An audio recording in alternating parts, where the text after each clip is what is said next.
She survived being virtually decapitated. She was having to hold her head up so it didn't fall off. And in what she thought were her dying seconds, she wrote a message in the sand. Now, this case obviously comes with a massive trigger warning. It's incredibly disturbing, so please do be warned. It was December 1994 in Port Elizabeth, South Africa. Alison Botha had had a fairly normal childhood. The only thing I suppose was out of the ordinary was her parents divorced when she was around 10 years old. But this honestly just helped her become a more independent person. She seemed to cope quite well with this. At the age of 21, she went to live overseas for 4 years. She was super adventurous, and like I said, she was very independent. She was a beautiful young woman. But as time went on, although she enjoyed her travel, she did want to come home. She began a job as an insurance broker, and things seemed to be going well for her in life. She had great friends and a great social life, but all that would change forever on the 18th of the month. A now 27-year-old had been out that evening with some friends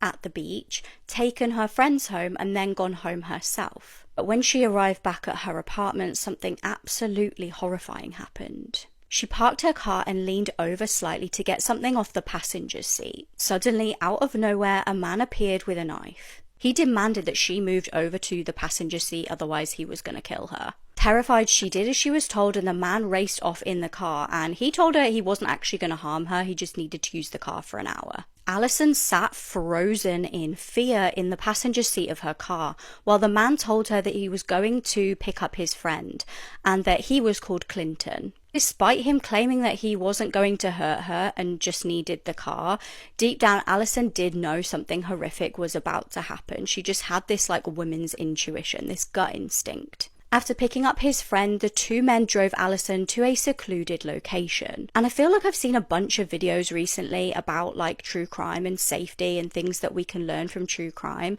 And one of the things that I see posted time and time again is don't ever let an attacker take you to a second location. Whatever they're planning at the second location is not good. You might as well take your chance and scream and kick up a big fuss if you are somewhat in public than just going with the person. Obviously way easier said than done, but just as a bit of a survival tip, if somebody wants to take you to another location, it's obviously because what they want to do to you, they don't want to do in public, in front of people, or where they could potentially be spotted. So these men drove Alison to a beach and viciously SA'd her. And not content with leaving her after this, they then tried to kill her. They suffocated her until she went unconscious, but she was thankfully still alive. But apparently one of the men saw her twitch a little bit, and they just knew that they needed to do more to kill her.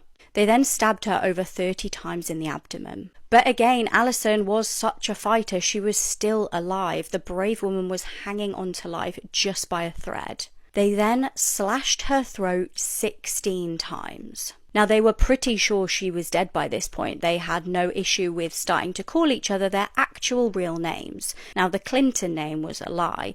They were actually called Franz and Thiens.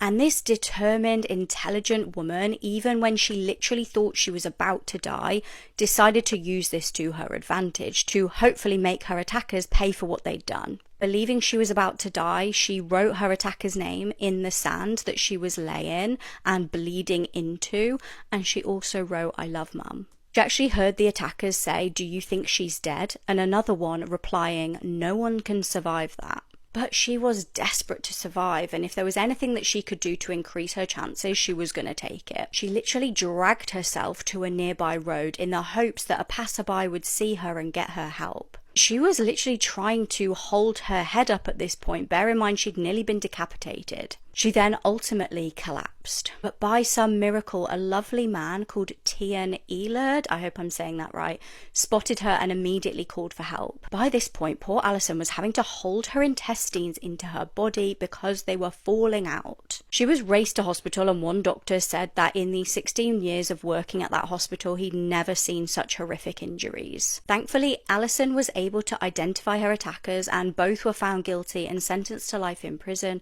in August 1995. But horrifically, after serving 28 years, both were granted parole role in 2023. Alison really used this attack to her advantage though, and just her determination and perseverance through this is incredible. She started working as a motivational speaker and a successful author, and despite her horrific abdominal injuries, she was able to have 2 sons, which she was over the moon about.